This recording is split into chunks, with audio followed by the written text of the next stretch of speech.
सुषमा और अंकिता एक ही स्कूल में पढ़ा करती थी। जैसे जैसे समय बीतता गया दोनों अच्छी और सच्ची दोस्त बन गई थी।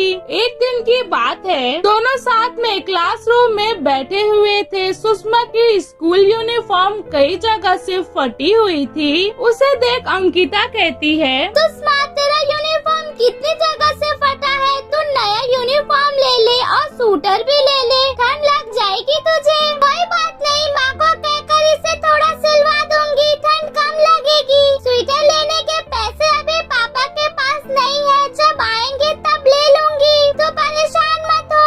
परेशान कैसे ना हो, तुझे भी तो ठंड लगती है, तो मेरा स्वेटर ले ले, मैं घर जाके नया खरीद लूंगी। नहीं नहीं, मुझे नहीं चाहिए, मैं ठीक हूँ। सुषमा ने उसे बहुत मना किया, लेकिन अंकिता उसे स्वेटर दे ही देती है। चल अंकिता, चलते हैं लंच करने के लिए।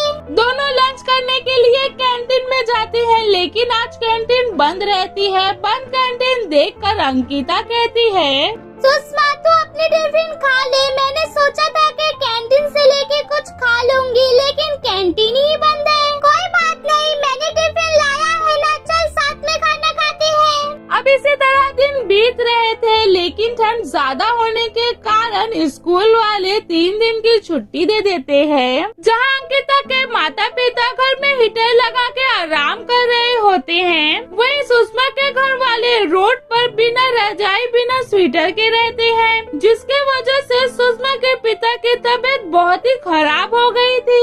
अब इसी तरह 3 दिन बीत गए, लेकिन ठंड का कहर कम होने का नाम ही नहीं ले रहा था। सुषमा स्कूल क्यों नहीं आ रही है? कहीं उसकी तबीयत तो नहीं खराब है, या फिर ठंड ज्यादा होने के कारण वो लोग कहीं रहने चले गए। पापा को लेकर उसके उस पहाड़ी वाले घर के पास जाके देखती हूँ। अंकिता अपने पिता के पास जाती है और उन्हें अपनी सहेली सुषमा के बारे में बताती है। पिता भी अपनी बेटी की बात मान के सुषमा के घर जाते हैं। आंटी आप लोग कैसे हो, और सुषमा स्कूल क्यों नहीं आ रही है?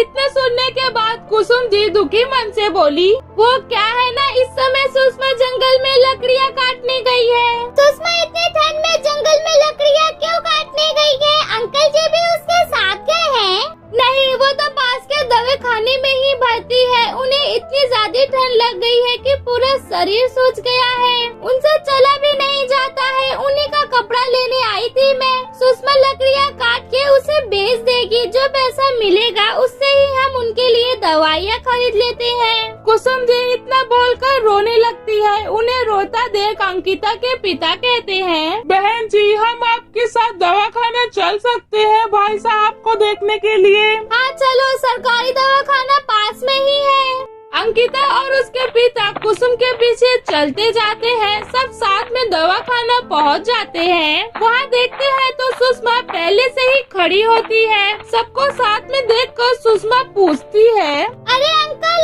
आप और अंकिता आप लोग यहाँ कैसे आए? सुषमा तुम स्कूल नहीं आ रही थी, इसके लिए तुमसे मिलने आए थे। अब स्कूल कब आओगी तुम? पिताजी की तबीयत ठीक हो जाए और घर के हालात भी ठीक हो जाए तब आती हूँ। माँ अकेले ये सब कैसे संभालेगी?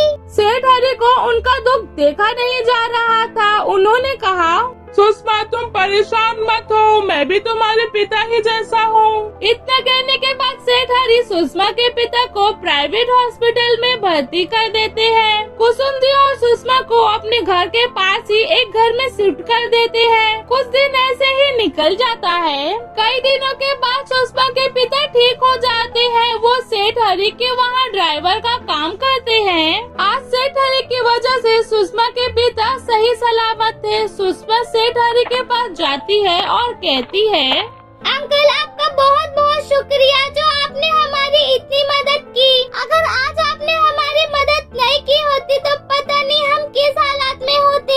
ऐसे नहीं कहते बेटा, जो भगवान चाहते हैं उसे कोई नहीं टाल सकता। हमें बस परिस्थिति से हार नहीं मानना चाहिए, जो मैंने तुम्हारे अंदर देखा था। कहानी की सीख है, अगर आपकी कोशिश अच्छी और सच्ची हो तो भगवान भी किसी न किसी तरह आपकी मदद कर देता है।